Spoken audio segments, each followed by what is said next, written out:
All right. Hi, everyone. Good afternoon. We'll just, as folks trickle in, we'll get started here. Hi, everyone. My name is Judy Giera. I am the program manager here at EFA Project Space. My pronouns are she and her. For anyone who would benefit from a visual description, I am a early 30s woman with black hair and bangs and a black top on as well.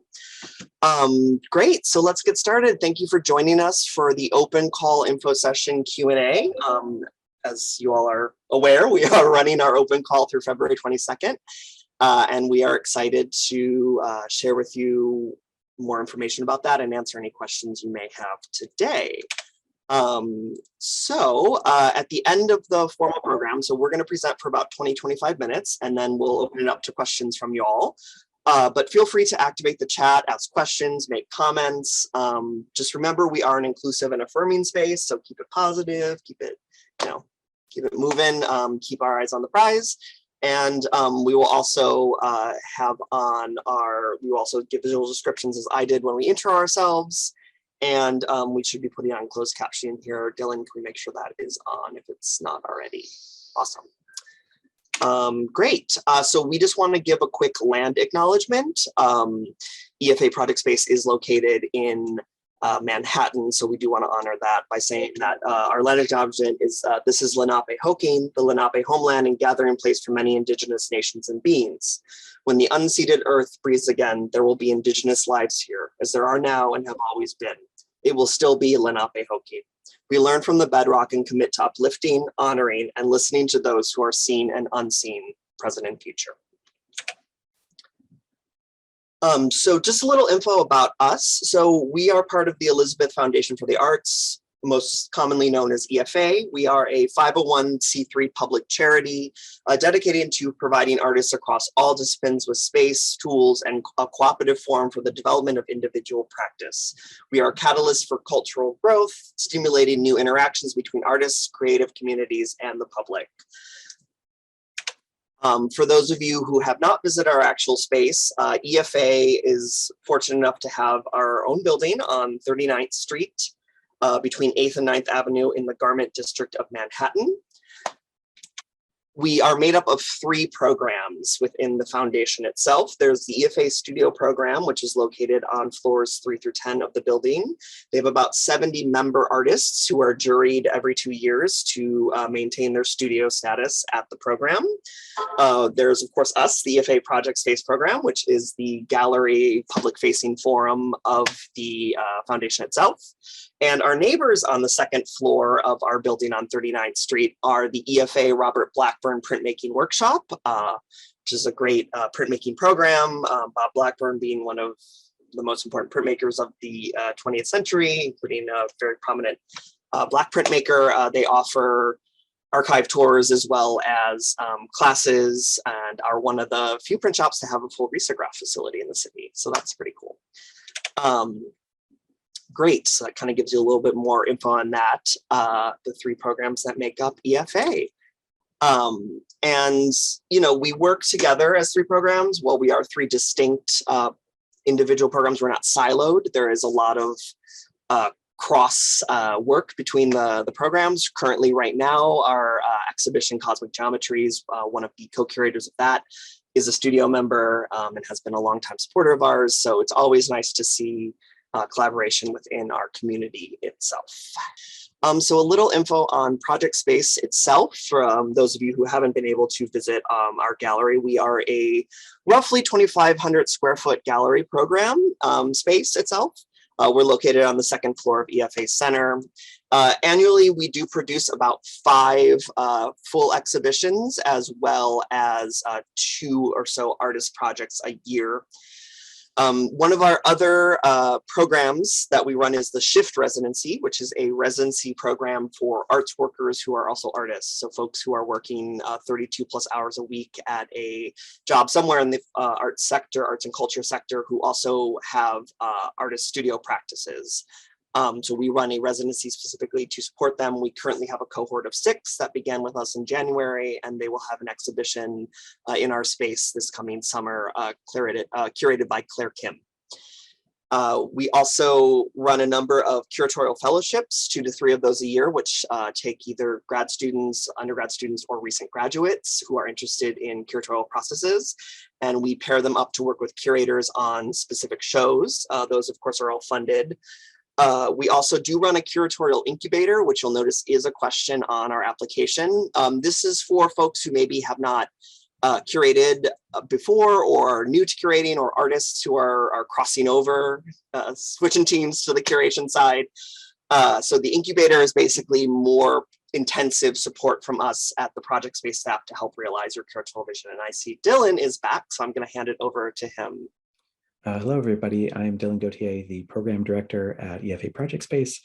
Just to take a moment to visually describe myself, I'm a white middle-aged male with curly black hair, wearing a blue denim button-up shirt, and I am currently sitting in front of a virtual background of the Cosmic Geometry Show, which is our current exhibition at EFA Project Space, curated by Sharmista Ray and Danielle together. Just would like to thank you all for being here today again, and I'm going to talk a little bit about the behind the scenes, kind of what goes into making the decisions around and selecting exhibitions and projects in our open call process. And then we're going to talk through the budget and constraints of what we can and can't do. Bear with me a moment here. Thank you. So Project Space staff we're presenting this so that you can see who we are. And so it's myself, Judy, Giera, and Alexander C. And between us, we are 2 full-time employees of EFA and 1 part-time person. And so just to kind of give a sense of like, this is the entire team of Project Space. I think it's good to kind of set this as the starting standard so that people kind of know what they're getting into. Everything that happens with exhibitions, programming, shift residency, special projects, collaborations with community groups in the city, everything really comes through us, grant writing, everything. So it's really, the team is really just the 3 of us. There are other employees of EFA that we sometimes cross over with and can, kind of build collaborations with in the 2 other programs, but really as you're kind of making this proposal, you are making it to, with knowing that it's going to be coming into kind of our care and under our guidance, but also that we're not like a giant museum. And even though we have foundation in our title, we're a scrappy nonprofit. And these 3 people that you see on this slide are the ones who will be making this happen. We do work with preparators and installers and other contractors, to fabricate and produce work that as needed. But anyway, just to give that kind of overview. Next slide, Judy, thanks. Behind the scenes, we have a really remarkable advisory board made up of artists, curators, arts professionals, writers. They are, international, based all over the world and all over the US. There's obviously a kind of heavy New York focus for many of these people, and many of them do live in New York or did live in New York. But we do, keep tabs on things going on in the rest of the world, and we ask our advisors really to help us do outreach during this part of our program in particular, but also with our shift residency. And the advisors are primarily the ones who will be meeting to discuss and select what makes sense for Project Space to do of the applications that come in. So these are also the folks who will be, seeing your proposals, discussing them, thinking about them, and, eventually kind of coming to a consensus about what the best track for Project Space moving forward is around this particular theme. The theme that our open call is based on for this upcoming season is sites of exhibition. Last open call was built around a theme of bright futures, which was really building on the work of one of our advisors, Lucchese Bremfman Verissimo, who had been in a show with us and curated a show with us as well, and kind of using some of the language around her work to think about other openings for a kind of auspicious future. And this was back in 2019 that we were running this. So obviously those shows in the Bright Future series were being produced through a pandemic once we were reopened after lockdown. And so that kind of changed a little bit of the tone of that call. I think sites of exhibition exhibition is a much broader, in some ways, kind of opening to see just what the field is producing. And in particular, we're really interested in thinking about, the complex relationships between curatorial practice, artist practice, exhibition venues, public venues, ad hoc kinds of places where people have been making work happen, out in public and in the interstices, in particular over the past 2 years, and what that work that's made in public has to do with other things going on in the world. So Project Space is a very process-based space. We're also very interested in the power of art to shape and shift conversations and dialogues that are, kind of stretch from within art out into the broader world. And so thinking about art's role in social change and in movement building, in really, creating different worlds, which I think, over the past 2 years, we have seen ourselves quite quickly transition into living in a very different feeling world in many ways for many people, for many different reasons. And so we're also thinking about how that idea of like, a curated exhibition, what does it mean now? We'll come back a little bit more detail on that later, but wanted to give you the overview of who is here. And Judy, if you want to bump to the next one, thank you. So as you start thinking about your application, you have a couple of weeks for whatever you might submit, and highly recommend you go and look at what we've done in the past. Project Space was founded in 2008, and so over that time, obviously a lot has changed. Midtown is a very different place. West 39th Street is a very different feeling block than it was even 2 or 5 years ago. And so you might just go back and scroll through, and these 2 links, we have all of our exhibitions posted on our exhibitions page on the website. But if you actually want to look back at all past events, or in the info menu under chronology, you can actually see everything that's happened, all the public programs, conversations, things that have gone along with exhibitions, and it gives a nice kind of overview or overlay of what we've been making. And I think this is a good place to start. There is a question on the submittable as well, to identify 2 projects or programs or exhibitions that we've produced that kind of feel like they are not necessarily influencing your own proposal, but something that you're connecting with in the project space kind of history. And we ask you for that as well, so that you kind of know what we have been capable of doing, the scale, the size of shows we've done, and the kinds of themes that we're kind of most interested in supporting. Keep your questions coming in the chat, and we will we'll take all of these. Oh, I'm sorry, I'm just seeing, going too fast. Some words are not coming through. Okay, let me slow down. We got a lot to go through here, but no need to speed it all through. Thanks for that.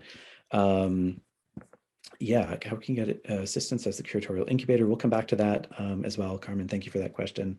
This is the main link, which you may have found this program through. If not, bookmark it. We will also post this on the website, as well as a recording of this video, so you can go back and review anything you may have missed. So this is the main post where all of this information that we're going to cover and go over basically lives. There is a kind of FAQ section. We're going to go through a little bit of that in a minute. And some of your questions today may end up there as well. So thanks. Great. So this is where we get into the kind of, the details a little bit about what kind of space we are and what kinds of work, we can really support. And I think it's important that, we want to keep as open a kind of like mind for possibility as possible, but also to talk through a little bit of, the real kind of logistical brick and mortar kinds of constraints and restrictions. And I always believe, and we should have said this earlier, everyone on staff at EFA is also an artist, often also a curator. I'm an artist and curator. Judy is also an artist and curator. So we're all artists working on creating this amazing space that supports artists in so many different ways, co-creating it together. And in my own practice, I always think that, really constraints are like such a blessing, because you know what you can and can't do. So we're going to go over some constraints as a kind of start to this workshop here. So the first is just the space itself. We are, looking at a 2,200 square foot exhibition space. It is a second floor space, so it does not have a storefront. So, you have to think in some ways about moving people into the building and upstairs. We do have our full accessibility statement on the website. The building is very accessible. We have numerous elevators. We have accessible bathrooms and facilities, and we can also accommodate other accessibility requests as they come up. But it is a second floor space. There's no ID required to get into the building, except when we have to check people's vaccination records. So that's like a shift that we've had to kind of come to terms with, from being a very open building that anyone could walk in to needing to. So anyway, these are things that we do think about with kind of access to that space. But it is very centrally located. We're right around the corner from the Port Authority bus station and Times Square. We're squarely located in the garment district, but right on the kind of Times Square edge. We do provide curator fees, and we require curators to take a fee, even if you'd rather use that money for something else, as sometimes people do. But we want to, pay you an honorarium for your work, and artist fees that are, determined by the scope of programming. We'll talk a little bit about the budget later, just to say that we do follow wage guidelines, and we are wage certified, or we're actually being recertified, but we're a wage following institution. We can provide through this opportunity a modest and fixed production budget for the transport, display, and creation of new work. We really work with the curators or with the artists who are proposing projects to decide, where that money needs to go and kind of who needs to get it. We also, provide installation tools and all of that, and access to a professional preparator who's booked for, depending on the size and scope of the project. We kind of work that out within the budget. We have a mishmash of things, of old and new tech, some very old things, some somewhat newer things that can be used, podiums and display materials. We also have, access to materials for the arts. This amazing nonprofit in New York, or city organization now in New York, that helps recycle and kind of place good things into, deserving homes, let's say. And so we can get materials support through them as well. We will help with these planning and implementation of programming. And I should say with the exhibition itself, and we'll talk about this when we talk a little bit about the incubator program, but the work that we do is also a curating work. It's coming out of the idea that we're offering care to the exhibition, the community of artists that are coming in, and of course the curator who we want to support. And really, I think the program has been very focused on supporting independent curators for a while, and in the past 2 years. Since I started in this position, I also really wanted to think about how we could support individual artists, and therefore the call for artist projects that's kind of wrapped into our exhibition open call comes from that. So yes, we're here to assist. We have basic tech. We also, do again on wage, guidelines, honoraria for artists and curators, performances and screenings.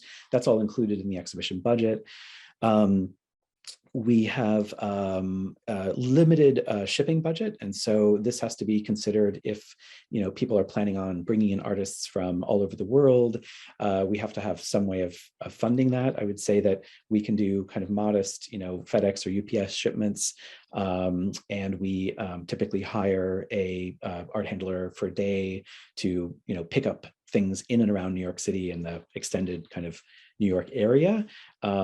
Anything beyond that is for at least for the open call kind of range of projects that we're looking to support is kind of out of the question. So unfortunately, we can't really do international shipping, even domestic shipping, coast to coast. It'll obliterate the budget, and that's unfortunate.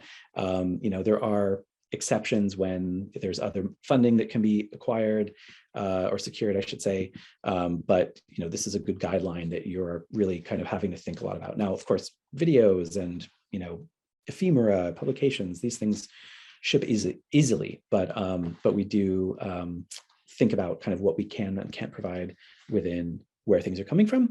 And then we do, the best job we can with professional photographers. Hi, Michaela, how are you? To document the shows and to put that documentation up in public on the website. We also work on a catalog for every show, which I'll talk about later on. Yes, curators can definitely look for their own funding, but just to say that, the exhibition would have to be, whether or not it could happen, this is a question I'm just going to answer quickly from Carmen, whether or not the exhibition would really be dependent on getting that funding in a way. So just keeping that in mind that, there's just not much wiggle room for the shipping budget. Unfortunately, again, because it is so expensive to ship work, and especially shipping work international with 3 staff at Project Space, all of the customs issues and so forth are kind of beyond the scope of what we can do with this particular call. There are workarounds, but we'll come back to that. So Judy, next slide. And I think, we have a little bit more. Yeah, so we do advertising, online promotion for the shows. And this is something we're really excited about, just cross promotion, partnerships, sponsorship outreach, press cultivation, and really working that each exhibition can also, whether it has this organically or it's something that we want to kind of think about who it's reaching, but really thinking about building an audience around each exhibition that's like specific to the community of artists and curator who are working, or artists in an artist project. So, making connections, creating situations to collaborate with community groups in the city and so forth. These are all also really things that we get, I think, a great deal of satisfaction in doing. Assistance with fundraising, we can also help, identify opportunities, grants that you might apply for as an independent curator. And often we are also able to put in, grant applications if you send them to us and we have the bandwidth. So on a kind of case-by-case basis. We do provide a modest printed or digital online publication at the end of the show. So we do run a series of catalogs called endnotes, which are produced at the end of the exhibition. This is included in the budget. And they are meant to sort of trail the exhibition as it leaves the world to reflect on kind of what happened. We include photos from the exhibition, as well as event documentation, transcripts, interviews with artists. If you are interested in those, if you happen to come in the space, we have some of them in the space you can check out. You can also purchase copies of those online. There are also online PDFs of those you can access for free on our website. So definitely check those out.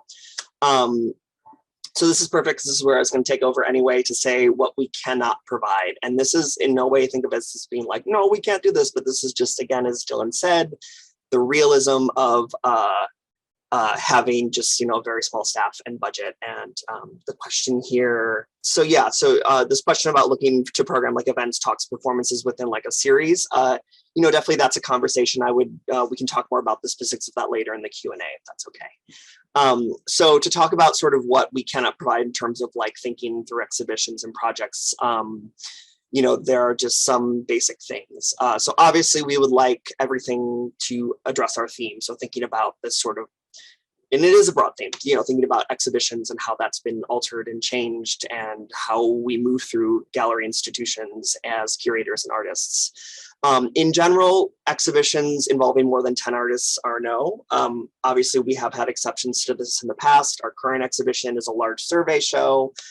We've done other larger artist projects, but in general, 10 artists. It's just in terms of just logistics and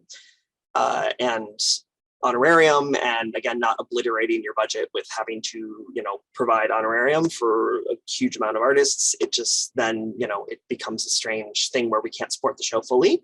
So we like it to keep around 10 artists is our ideal sweet spot. Also, projects that require EFA staff to source materials and execute artist work for them. So we have had cases in the past where artists have been not based here, not able to come, so they've sent us a PDF of instructions and said, good luck. We can't do that. Unfortunately, we are talented artists and in our own right, we have wonderful installers, but we just cannot execute work for artists. That's just like not something we are comfortable doing or able to logistically handle. So transportation and care of precious and valuable works that have custom display requirements. So this comes up a lot where people will want to include maybe a historical artist in the show. you know, things that maybe have extremely high value, things that have, you know, are hot on the market right now. In that case, it's just, you know, not great. Also, light sensitive things. If you've been to our space, we have a huge row of windows along one wall that even if we block out, light sensitivity is a thing. So, you know, really precious objects, things that would need a custom built display, we just can't handle that, unfortunately. Travel and accommodations. Again, for folks who would be coming in from out of town, you know, we want to have this open call to everyone.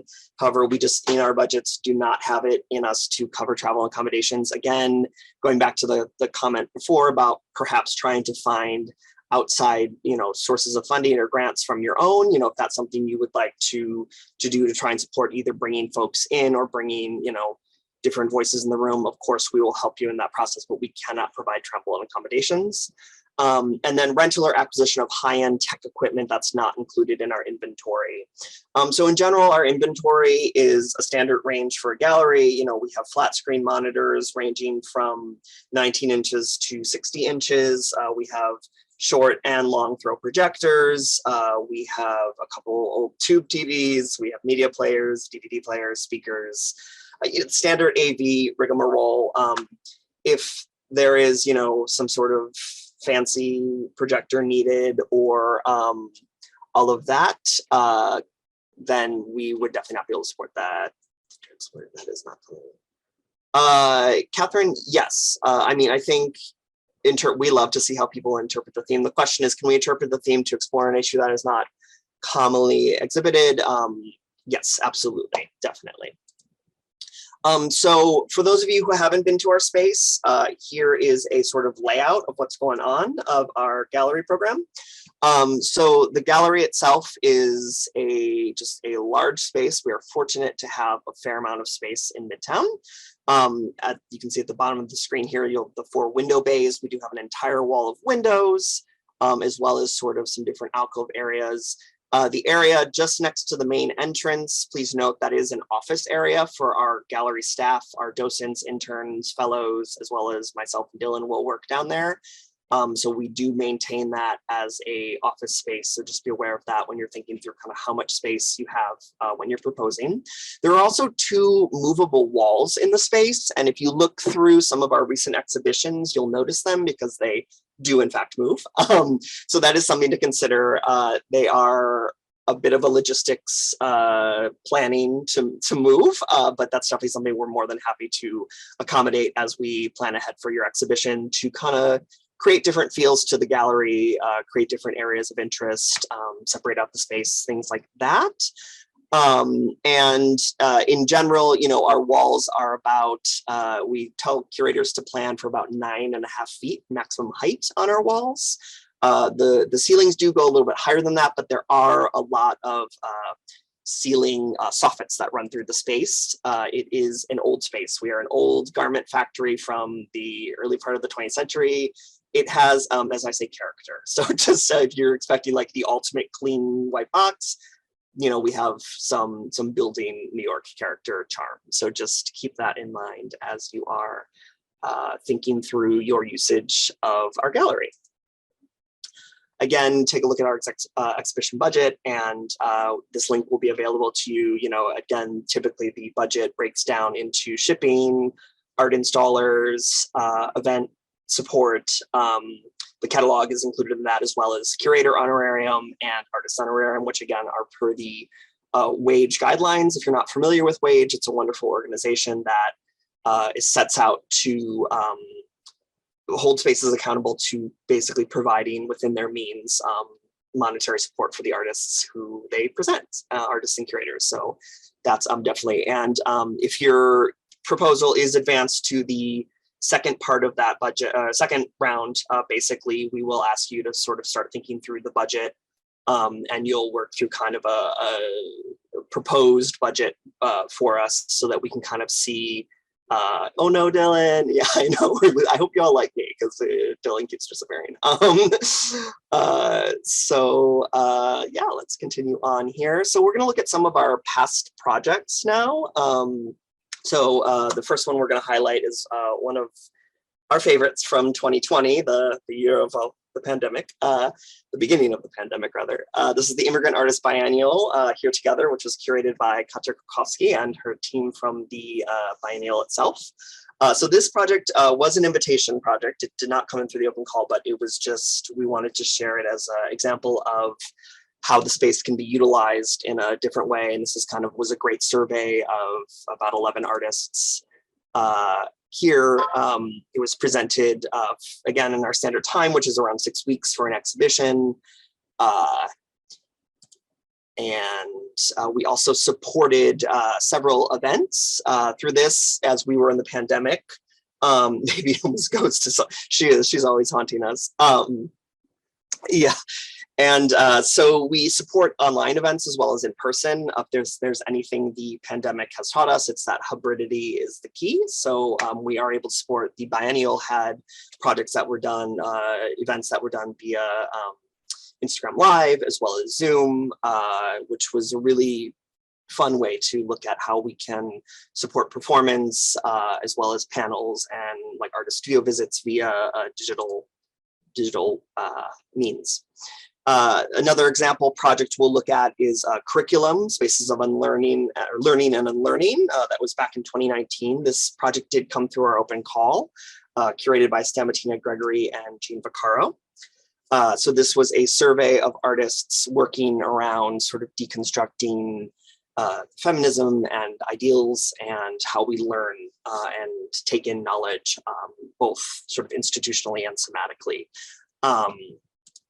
And this is installation view was Olaronke Akunmo's Free Black Women's Library, which is an ongoing social practice project we supported as part of this exhibition that basically makes free to the public works by Black women authors, Black and non-binary women authors, non-binary and women authors, excuse me. And they had several reading rooms, things like that. So, there can be events within the exhibition, within these kind of social practice projects, or they can, be more traditional things like panels, artist talks, things like that. We welcome a range of events. And then one other sort of past project here is Boy Box, curated by Angela Conant. This exhibition also came in through our open call, our Bright Futures open call. This exhibition was meant to sort of deconstruct masculinity as we understand it, and toxic masculinity as it haunts us.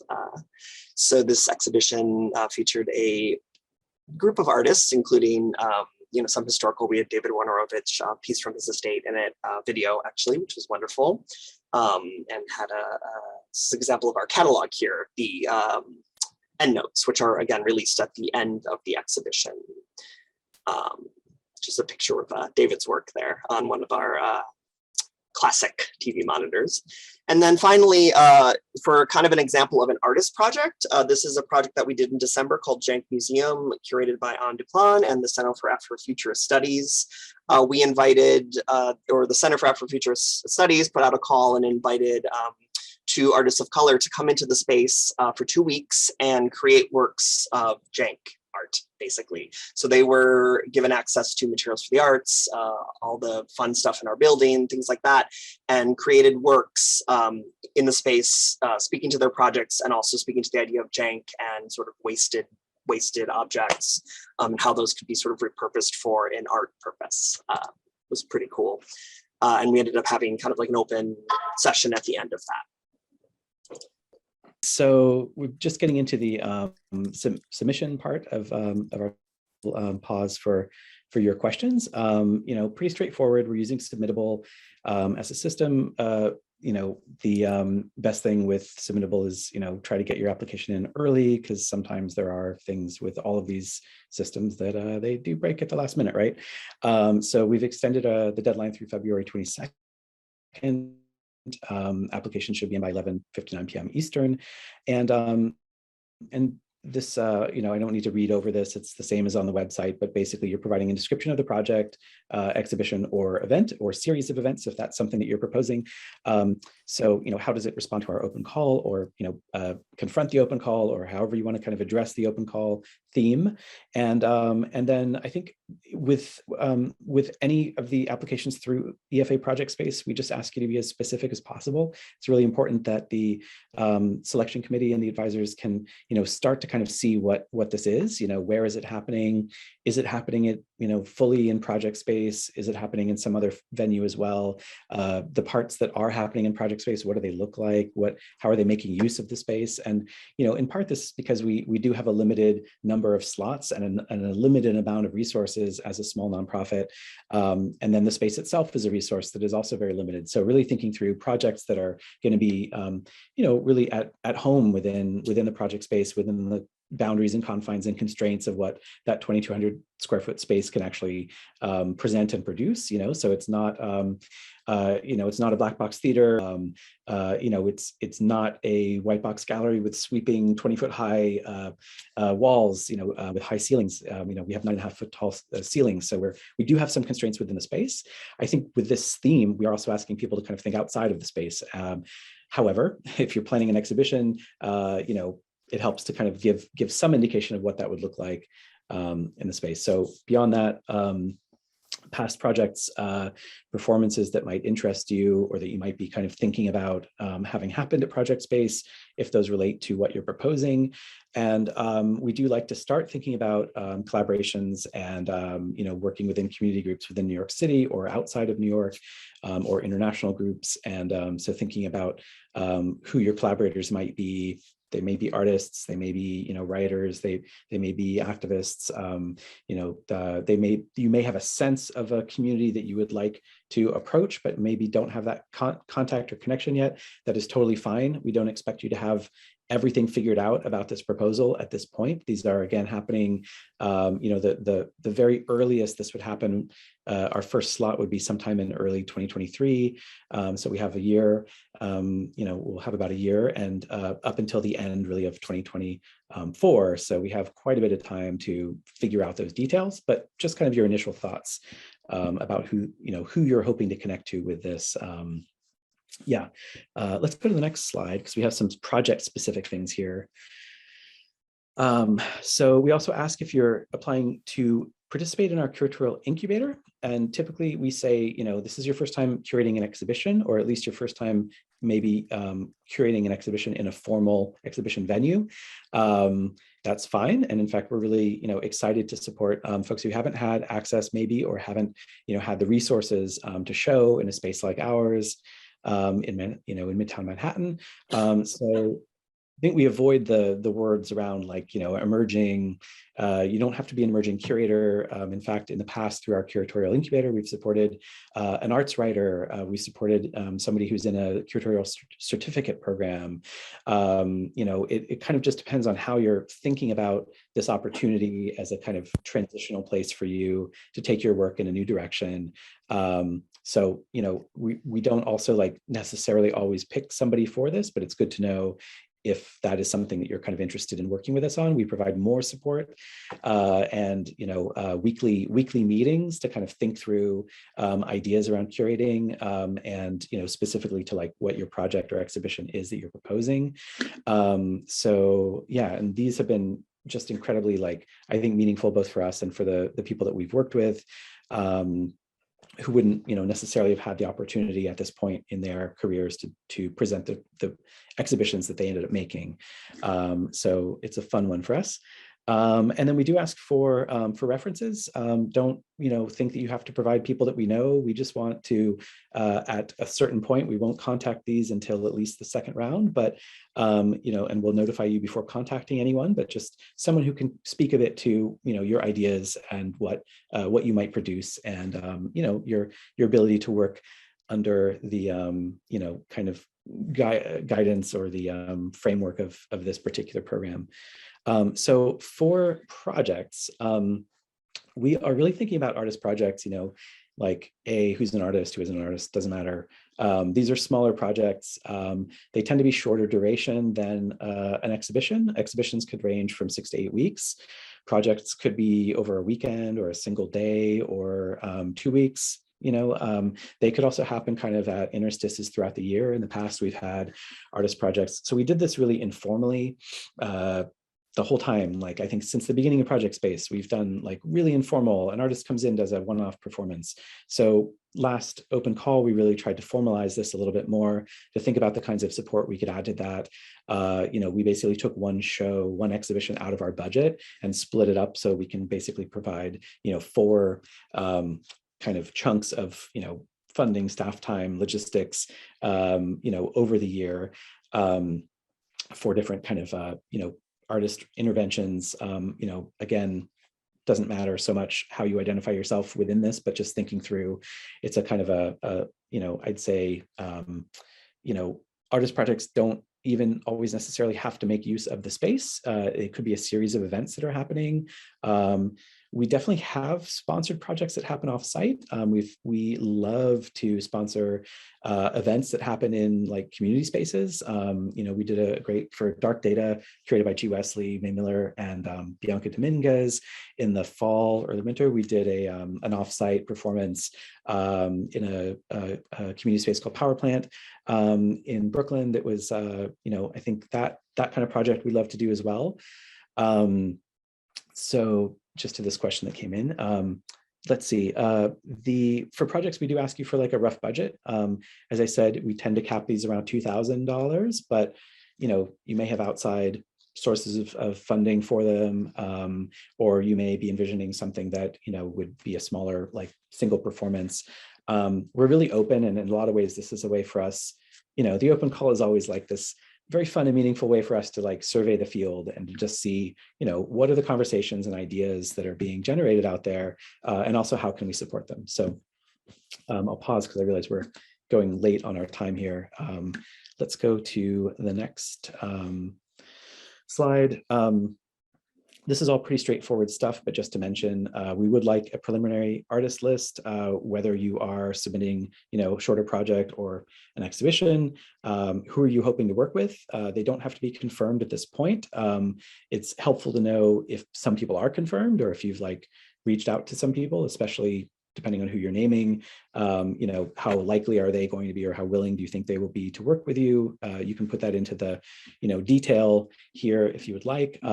But again, a lot of this is just about giving us some images and some ideas about, this particular project. Oh, I know what this is going to kind of look like, feel like, issues, things that it's covering. You can put in 5 additional work samples, including video, if you'd like to submit, a video.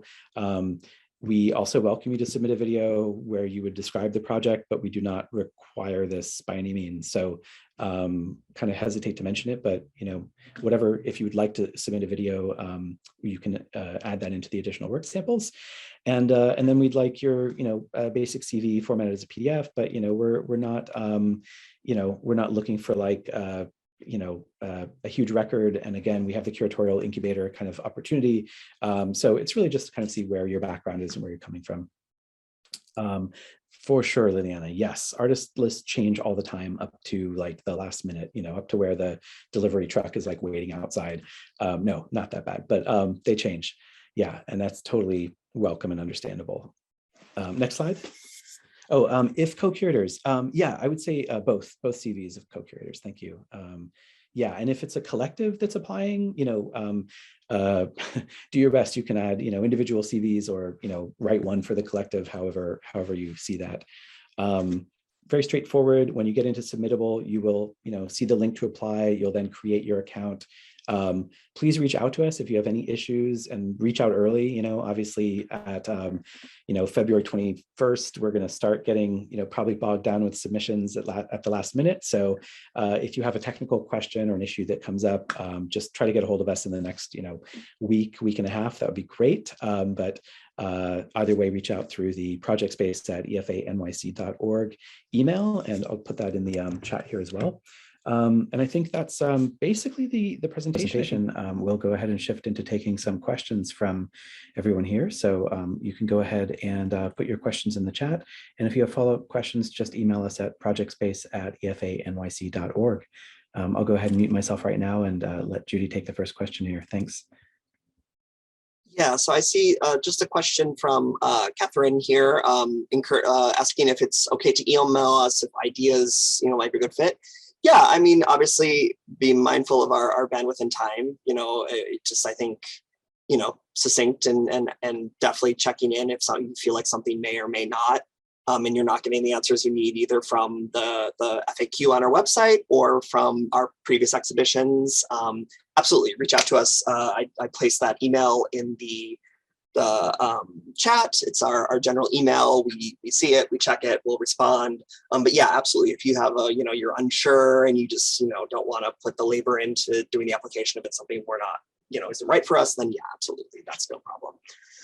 Let's see here. I'd add one small point to that also, is that, you know, that we're not the ones making the decision or the final call, and, you know, we're involved in the process, but also to say that, you know, I think our answers tend to be like, yeah, you should totally apply. You know, this is, you know, I feel like we're really excited, I think, for to see the range of things that are coming in. So I don't think you would get like an answer like, no, that's not going to work, because it's more like, you know, well, how is that going to work? You know, how do you see this happening in the space? How do you see making use of our resources? You know, so I think that's like the generic answer that we often write back is sort of like, you know, well, how do you think this would fit? So when I think through the links to past shows and projects, you know, you should kind of be able to see what we're looking at, you know, in the space, you know, and again, with massive openness to things that are happening outside of the space that we might also support in interesting ways. Yeah.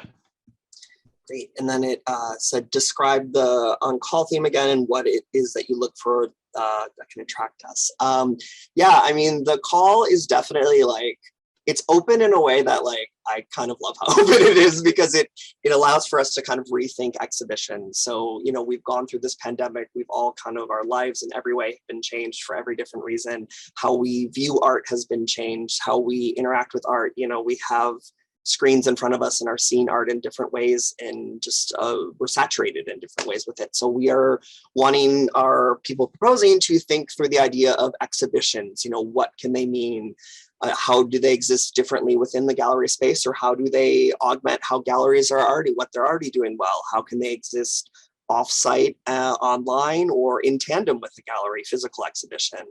So thinking through the possibilities of exhibition, I think, would be a really open way to address the theme, and then looking at either ways to sort of reify what's working and what we find, you know, like, yes, this should continue, and like, what are different ways of sort of breaking down that traditional hierarchy of, you know, this is an institution with a gallery putting on a show, we're going to see it, and then we're going to take it down and put up another one. You know, it's thinking through that porousness and that malleability of exhibition as like a site of potential.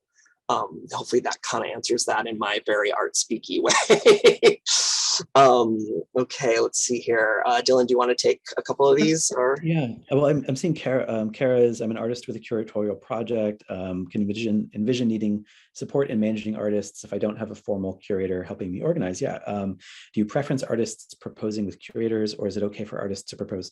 Yeah, that's a hard question to answer. I think, you know, again, there's so much flexibility in terms of like what these definitions are. I will say it kind of makes me think of one of the things that often comes up is, you know, if you're an artist and you're proposing a project, as you can see, like the show, you know, behind me, you know, Danielle Together and Charmise Duray are both artists, but you don't see their work on the walls in the show. They're both painters, right? But it's a show of painters that, you know, the show itself is their work, right? So in some ways, to me, this is the clearest way to kind of state how, you know, as an exhibition proposal, we kind of hope that an artist will, you know, the exhibition itself is the work that's being proposed by the artist, as opposed to like, you know, a proposal to put the artist's work in a group show with other artists. Some exceptions, there have, I think, been some cases where we've had a curator propose a work, a curator who's also an artist propose a project or an exhibition where they are also included. And typically these would be very process-based. So like there's something that's going to be found out about this. Like we don't exactly know what's going to happen by bringing this group of artists together, but this artist is involved in that process and facilitates the process. So I think the artist as facilitator, the artist as curator are kind of what we kind of key toward with those selections. Otherwise, I think to answer your question in another way, the curatorial incubator feels like what we would kind of say, you know, this is really what that is set up to help do. So if you've been a working artist in whatever field you're working in, and you have an idea for a curatorial project, but maybe feel like you need some extra, zhuzh to pull it off. We can do that as kind of this curatorial incubator program. But again, Angela Conant is also an artist, a painter and sculptor, but in Boy Box, it's really her vision for an exhibition around the theme of that show, where her work is not placed. And I think the really why I tend to think that's a good thing as an artist who also curates shows. I don't curate myself into those shows typically because I think it's a different role. And I think that the curatorial role is really one of offering care and support and facilitation and connections for the other artists in the show. And that's really what we're asking you to do with an exhibition. That's what, to give again the example of, Danielle and Sharmista, that's what they have been doing extensively with their Homeless Ghost project. And that's why we really thought this is a great, project to bring in, because it's two artists who are working as facilitators of a community. And it's a community that existed loosely, but they're trying to say, wow, here's this whole community of people who are so influenced by Hilma af Klint's work, and let's see what we can do together. So Kara, I hope that answers your question. I hope that is an example. The other would be Arctic Book Club, which was curated in part by Jean Barberis, who's one of our advisors now. And you can look back on our past shows, but really process-based, a group of artists working together in the space over a few weeks to kind of read a book together and make an exhibition happen around it. And of course, the curator was involved in that. So there, but again, he's a kind of a artist curator who is also a great facilitator of community spaces and collectives and collaboratives. So not to foreclose on other formats and other ways that you might do this in your work as an artist. But hopefully that gives some, overview. It's always a tricky question to answer because we don't want to just say no, you can't also have your work, you're an artist, this is the work you do, but thinking through kind of how does your work connect with the work of the other artists? How is it creating some new dialogue or new experience of their work and your work together? So here, Matilda has a question. They write, hi, I have an idea for a project that could take both forms. It could be an exhibition or an event. So I wonder if I shall specify the fact that the form is open in my proposal and how. Great question. Yeah. Go ahead, Judy. Sorry. Yeah, I would say, Matilda, I think I would really do the work to think about, given our resources, would it be better supported as either a short 2-week thing or, a longer term project within that happens every few months, or would it be better set as an exhibition, from 6 to 8 weeks that's in the space? Definitely do that dig down and do that thinking based on what you're hoping to propose. But if you do want to, in the proposal say I'm proposing this as an exhibition, but I'm open to seeing it as a long-term series of events, or I'm open to seeing it as a weekend performance festival, or I'm open to, definitely note that. Same if it's a project and you're saying I'm proposing a series of art video screenings, but I could see it as we make a screening room exhibit, however you want to do that. I think we just want to, again, be as specific as possible about what you're proposing. But again, I want to present a sense that we do have an openness to how we approach these things. And we love asking questions could this work this way? Or could we support this way? But yeah, definitely, I'd say dig deep and do that work, but then, note that you're open. If that makes sense. We often have this conversation in the second and third round when there's an idea that has really, kind of risen to the top for the selection committee, that will then say, well, let's go back and see if they would rethink this as, X, Y, or Z. And to give an example of this, the project Redistribution, which has been a really cool project for us because it actually came in as a kind of, open-ended, it's kind of part exhibition, part event series.